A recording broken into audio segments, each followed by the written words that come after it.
बेवजह दिल पे न बोझ भारी रखिए, बेवजह दिल पे न बोझ भारी रखिए, जिंदगी जंग है इस जंग को जारी रखिए। वैदिक गणित की श्रृंखला में एकादेकेन पूर्वेण की सहायता से हम गुणा करना सीख रहे हैं। इससे पहले वाले भाग में हमने सीखा था कि अगर इकाई वाले अंकों का योग 10 आता है तो उसका गुणा किस प्रकार किया जाता है। आज हम जो सीखेंगे उसमें हमारे जैसे इकाई और दहाई दो अंकों का योग कितना आना चाहिए, 100 आना चाहिए। तो उस केस में हम जो गुणा करेंगे वो किस प्रकार करेंगे, तो आइए जानते हैं। जैसे पहले हमारा जो गुणा दिया गया है वो 43 गुणा क्या है, 47 है। इकाई के अंकों का योग कितना है, 10 है। ठीक है, क्या करते हैं, इसके पहले वाले पर हम क्या करते हैं, एक डॉट लगा देते हैं, एक बिंदु लगा देते हैं। इसके बाद जो हमारे अंक होते हैं इनका हम गुणा कर लेते हैं। 7 या 21 हो गया है, और इसमें एक बढ़ा देते हैं। यहाँ पर 4 है, इसमें एक बढ़ा दिया, 5 हो गया, और 4 पंजे कितना आ गया, 20 आ गया। तो ये हमारा गुणनफल एकदम सेकंड्स में हमारे सामने आ गया है ना, सरल। दूसरा सवाल और करके देखते हैं जिससे आपको एक नया कॉन्सेप्ट भी समझ में आएगा।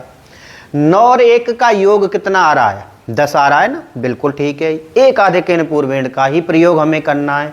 9 और 1 का गुणा हमने कर लिया, कितना आ जाएगा, 9 आ जाएगा। इधर एक बिंदु लगा दिया, 5 हो गया, 5 चौक 20 हो गया। ठीक है, तो क्या ये हमारा गुणनफल सही है, नहीं, यहाँ पर एक थोड़ी सी मिस्टेक है। और वो मिस्टेक ये है कि जैसे अगर अंकों का योग 10 आ रहा है तो उसमें पिछले वाले जो अंकों का गुणा करते हैं उसमें 2 अंक आने चाहिए। जैसे यहाँ आ रहे थे, लेकिन यहाँ तो 1 अंक आ रहा है, तो कोई बात नहीं, यहाँ पर हम क्या करेंगे, एक 0 और बढ़ा देंगे और हमारा आंसर बिल्कुल करेक्ट है। चेक कर लीजिए आप। आगे देखते हैं हम, ये 298 है और ये 202 है। इकाई और दहाई का योग हमने करके देखा, 98 और 2 कितने होते हैं, 100 होते हैं। होते हैं कि नहीं होते हैं, ठीक है। इसके आगे वाला जो संख्या है उस पर डॉट लगा दिया, कितना है वो 2 दिया हुआ है, ठीक है। अब इसका हमें क्या करना है, इस 98 का 0 2 में गुणा कर देना है और इसमें 1 बढ़ा देना है, 3 हो जाएगा, 3 दूनी 6 कर देना, आंसर हमारा आ जाएगा। ठीक है, और इसके गुणा के लिए भी हम थोड़ा सा एक ट्रिक का प्रयोग करेंगे, उसको आप ध्यान रखेंगे। जैसे यहाँ पर क्या है, 98 है और यहाँ पर क्या है, 2 है, तो 98 को 100 मान लो, 100 में गुणा 2 का कर देते हैं, कितना आ जाएगा, 200 आ जाएगा। आ जाएगा कि नहीं आ जाएगा, 100 गुणा 2 करते हैं 200 आ जाएगा। लेकिन अब इसमें संख्या थोड़ी थोड़ी कम थी, तो इसका जो स्क्वायर है उसमें से 200 में से कम कर दीजिए, कितना आ जाएगा, 196 आ जाएगा। आ जाएगा कि नहीं आ जाएगा, कितना, 196। लेकिन अब अंकों का जो योग है वो कितना आ रहा है, 100 आ रहा है, तो इसलिए इसमें जो अंक आएंगे वो कितने आएंगे, 4 आएंगे।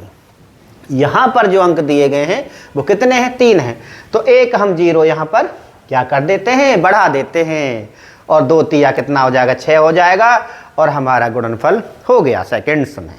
इसके बाद इसको देखिए, ये 292 है, ये 208 है, ठीक है। इसको 100 से 100 का गुणा 8 में करेंगे, 800 आ जाएगा। लेकिन इसके स्क्वायर को घटाना भी होता है, तो 800 में से अगर 64 घटाएंगे, 8 अट्ठे 64 घटाएंगे तो कितना आ जाएगा, 736 आ जाएगा। वही प्रक्रिया है हमारी, 3 दूनी 6 है, अंक कितने हैं, 3 हैं, 4 अंक करने के लिए एक 0 बढ़ा देंगे, गुणनफल हमारा कंप्लीट हो गया है। इसमें देखिए 397 है, 303 है, इसको 100 माना, 3 से कर दीजिए गुणा, कितना आ गया, 300 आ गया।